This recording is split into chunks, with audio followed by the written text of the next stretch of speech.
Lucia, are you here again? You don't have veto power. A daughter-in-law is still a daughter-in-law, even if her husband is gone. You are my slave for life. I will use you well. My mother-in-law laughed high when she said this. Apparently, she's misunderstanding something, so I decided to tell her. My name is Lily. I'm a 30-year-old housewife. My husband James and I have been married for 3 years. We used to be seniors and juniors in our company, and my husband was 2 years older than me. He worked very hard to teach me his job as a trainer, and I became more and more attracted to him. After that, my days were soaked in work for a while, that I could not devote much time to romance. But after 3 years had passed since I joined the company, he and I started working on a project together, and we quickly grew closer.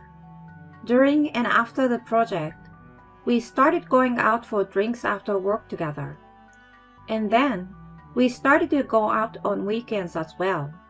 And that was the start of our relationship. 2 years after we started dating, he proposed to me and we got married. Upon our marriage, I retired from my job and became a full-time housewife. My husband was a successful businessman and had already become a section manager with a high salary, and I quit my job because I wanted to experience being a full-time housewife for once. We were very happy as newlyweds, and I enjoyed the time I spent cooking for my husband. My husband always eats my cooking with a smile on his face and says it is delicious, which makes it worthwhile. I also prepared his lunchbox every day, and he shows me his empty lunchbox, saying how delicious it was. My husband was so adorable that I put all my effort into cooking for him every day. On our days off, we would go for drives, enjoy our dates, and spend really happy days together. But even such a happy married life has its problems, and for me, it was my mother-in-law. Lily, why don't you come to visit me? Normally, if you were a housewife, you would show up at your husband's parents' house every day to do housework, wouldn't you? I've never heard of such a thing before. Sorry, but Lucia, are you still in good health, aren't you? I have my hands full doing the daily chores at our own house, so it is difficult for me to show up at your place every day. When I said this, Lucia glared at me. Are you trying to talk back to me, even though you're my daughter-in-law? What kind of upbringing have you received from your parents? I was offended by her words. I don't think my parents had anything to do with it. In the first place, Lucia, you suddenly came to our house without any appointment like this just now. I don't think that's a very sensible thing to do. What kind of upbringing did you have? I'm actually a pretty strong-willed person. So whenever my mother-in-law said something to me, I would talk back like this. What a cocky daughter-in-law you are. I can't believe someone like you married James. We are married, even if you don't believe us. I say this and you say that. That's enough. I'm leaving. I didn't invite you, so please feel free to leave. My mother-in-law left, looking frustrated because I was so firm in my retort. But one day, my mother-in-law did something terrible to bring me down. It was one New Year's Day, when I was at my parents-in-law's house, and there was a gathering of relatives. My mother-in-law asked me to help her prepare the food for the feast with her. Lily, I want you to make the first thing you serve everyone. Okay. I was told to do so, and I prepared carpaccio for the number of people that would go well with wine. Meanwhile, my mother-in-law prepared the main course and other dishes. I had finished the carpaccio and wanted to help her prepare the other dishes, but she said, All we have to do now is to serve the food we bought or got delivered. So please help Connor. She kicked me out of the kitchen. I had imagined that my mother-in-law would have me do a lot of cooking, while she looked down on me. But I was surprised to find that I was not burdened with as much work as I had expected. After that, my father-in-law, my husband, and I cleaned up the house, prepared the table, and waited for the relatives to arrive. When everyone had arrived, I set the table with enough alcohol for the number of people under my mother-in-law's direction. Meanwhile, my mother-in-law served the carpaccio I had prepared. Please have this one first. This one was made by my daughter-in-law Lily. My mother-in-law said so, and the relatives were like, thank you, and tried some. But the next moment, they started talking like, it's too spicy. What the heck is this? It's spicy. Huh? I didn't know what happened, but all my relatives were saying it was spicy and looked not well. That can't be true, I thought. Then I took a bite of my carpaccio and found that it was very spicy, just as my relatives said. It tasted as if Tabasco had been poured on it. I hadn't seasoned it in any way, so the culprit was my mother-in-law. When I looked at my mother-in-law, she was smiling at me. This tastes too pungent for old people like us. Sorry, Lily. Can you take it away, please? One by one, the relatives put down their carpaccio and guzzled their beer to get rid of the spiciness. I'm sorry my daughter-in-law seems to have screwed this up. She's not very good at cooking. My mother-in-law says to the relatives with a victorious look on her face. I'm worried about whether James is getting a proper meal. The relatives look at my husband with wry smiles, but James looks pouty. Lily always cooks very good food. I'm sure this is spicy, but she just happened to fail only this time. The food she usually cooks is really good. So much so that I always come home without going out for a drink. My husband helped me like this, but his relatives were skeptical. Some of them were skeptical that my husband's sense of taste was not right. Even if I had told my mother-in-law had put Tabasco in the dish, it was more likely that my mother-in-law would say that I only tried to blame Lucia. So I had to put up with it as it was done to me. I'm sure that James' relatives would have perceived me as a wife who is not a good cook. I left the New Year's gathering feeling very frustrated. My mother-in-law's triumphant face makes me angry, even when I remember it now. Then my mother-in-law came over to my house again during the day and laughed about what happened at New Year's. You really are a terrible cook. Lucia, that was your doing, right? What are you talking about? Do you have any proof that I did anything? There's no proof, but I could definitely taste the peppers. I knew you were a bad cook. It was Tabasco. It was Tabasco? I didn't know that. Oh yes, about 30 drops of Tabasco that I had at home. You just confessed you put it in yourself. Lucia got upset when I said that, but she quickly fought back. Shut up. I did it to humiliate you. But thanks to you, it was a huge success. Everyone now knows that you're a useless wife who can't cook. That sucks. No matter how much she didn't like me, she went to such lengths to make all her relatives eat spicy food. I was thoroughly disgusted with my mother-in-law. I immediately reported this to my husband. My husband was furious and called my mother-in-law. Mom, what are you acting like a child? There is no way you are going to bring our relatives into this and embarrass them just because my wife talked back to you. My husband was so fierce that he confronted my mother-in-law, and my mother-in-law's voice on the phone was trembling. I was trying to give my cocky daughter-in-law a good scolding. Lily didn't do anything wrong. As far as I'm concerned, I think you're rather worse than Lily. Oh no, even you say such things? Please don't do anything to hurt Lily anymore. The next time you come to my house without permission, I will cut off the ties between you and me. All right, I got it. So please don't say that. My mother-in-law seems to become anxious because my husband even told her he was going to cut ties with her. And because of that, she no longer comes storming into my house to pick on me. James, thank you.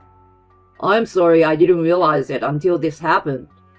I'm sorry it took me so long to talk to you about it. It was nice to know that my husband was on my side no matter what. From then on, we had a very peaceful and calm day. I didn't realize how much less stressful it would be if my mother-in-law just didn't come to my house. However, while I was spending happy days with my husband again, something very sad happened. My husband had a car accident and lost his life. It was so sudden that I could not catch up with my emotions. I was so sad that I had no memory of the funeral. I could not accept the reality that my husband was gone. It was after 2 months that I finally began to feel at peace. Although I sometimes felt my chest tighten with sadness and loneliness at the loss of my husband, I was still able to go about my daily life. But then, my mother-in-law came back into my life. Hey, Lily, where have you been wandering around? Lucia, what are you doing here? To my surprise, my mother-in-law was waiting for me in front of my apartment. What were you doing out this late at night? I was working. Work? Have you forgotten about James and are you just going about your daily life? Well, I have to work to earn a living. So you didn't love him after all? Huh? You married James because he's good at work and gives you money. What are you talking about? I love James, and I'm still sad about the loss of my beloved husband. If that were the case, you wouldn't be working just because 2 months has passed. What kind of logic is that? Come on. Shut up. Let me in the house anyway. Why should I let you in my house? You. Are you going to reject your own mother-in-law? I didn't want to let my mother-in-law in the house, but I thought that was indeed a terrible idea, so I had no choice but to let her in. There is dust on James' picture. I was just about to clean it up when I got home. Don't lie to me like that. You didn't do anything. That's not true. I clean it regularly. I don't believe you. I immediately regretted that I let my mother-in-law in the house. My mother-in-law is constantly abusing me. I'm fed up with her awfulness as usual. I knew you are a terrible cook. Lucia, how long are you going to stay here? I'm your mother-in-law, so you shouldn't mind if I stay longer. No, but... Don't think that just because James passed away, we're not going to end our relationship. My mother-in-law looked so proud of herself. I will be back again. What did she mean by again? Why does my mother-in-law need to visit me so many times? I was extremely anxious. Even though I was not mentally well yet, the added stress of my mother-in-law was quite hard on me. And sure enough, my mother-in-law came again the next day. Lucia, you came again? You don't have the right to veto anything, so just let me in.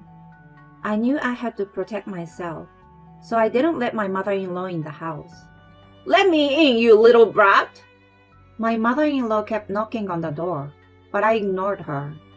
Eventually, the knocking stopped, and she seems to have given up. So now, she started to intercom repeatedly during the day on my days off. Each time, the intercom would ring inside the house, and it was really loud. Moreover, sometimes a courier or someone else would come in, so I had to check who it was every time.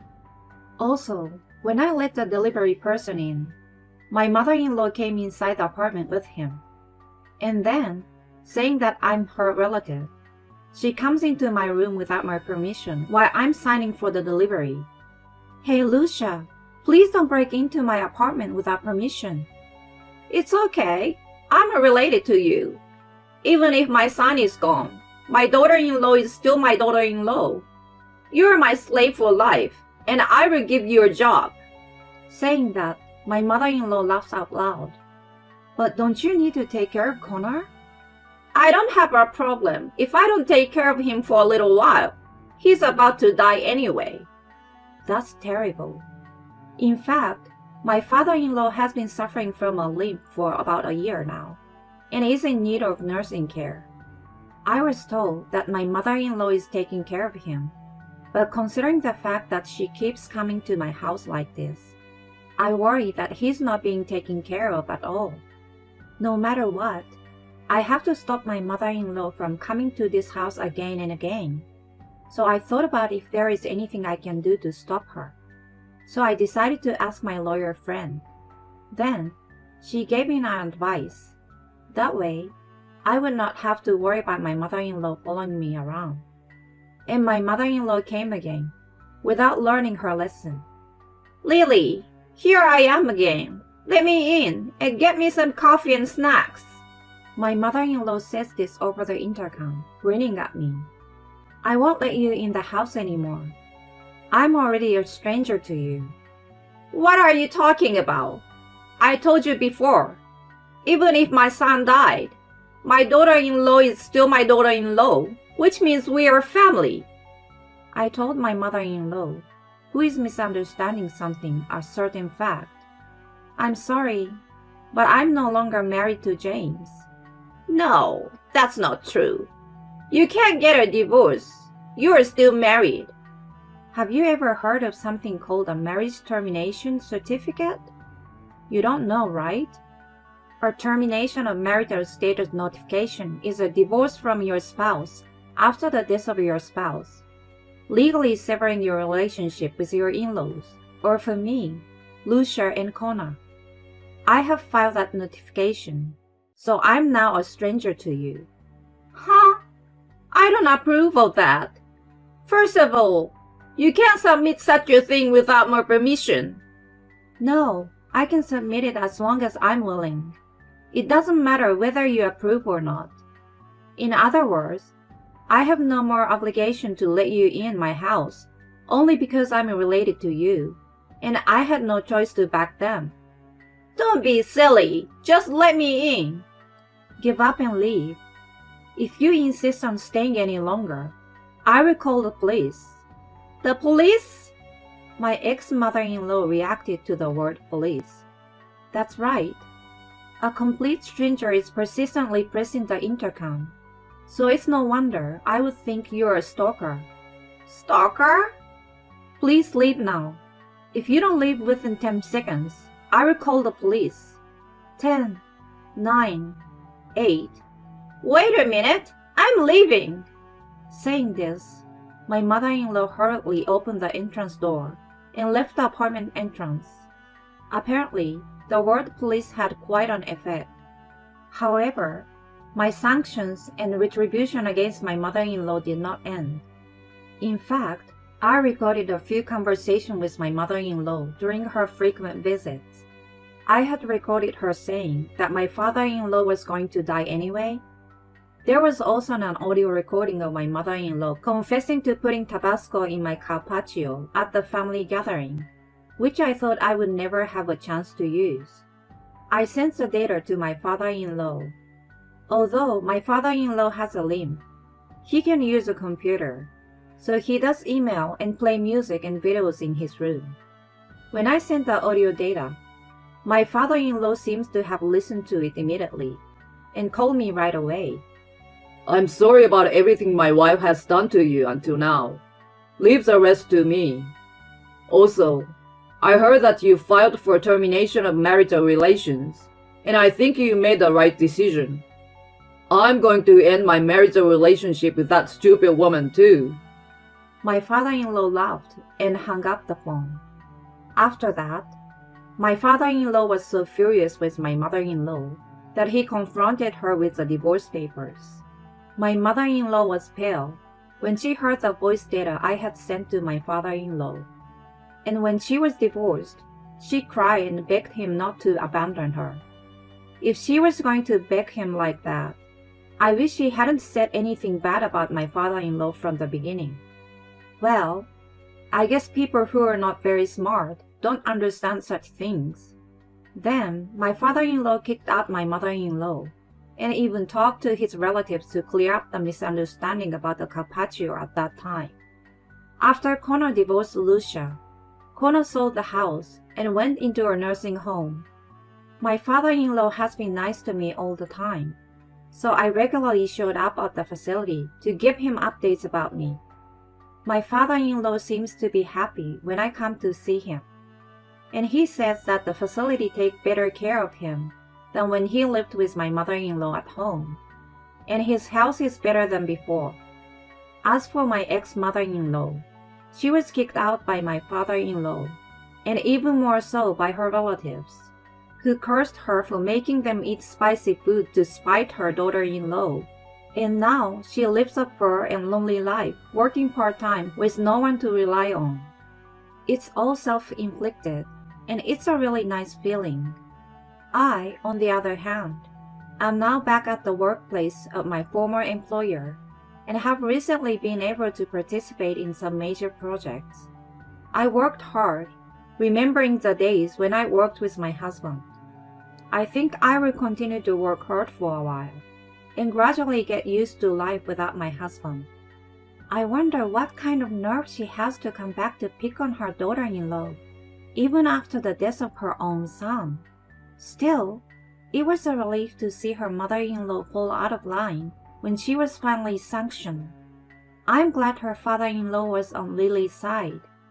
I'm sure Lily won't be completely well yet, but I wish her the best of luck in moving forward and living her life.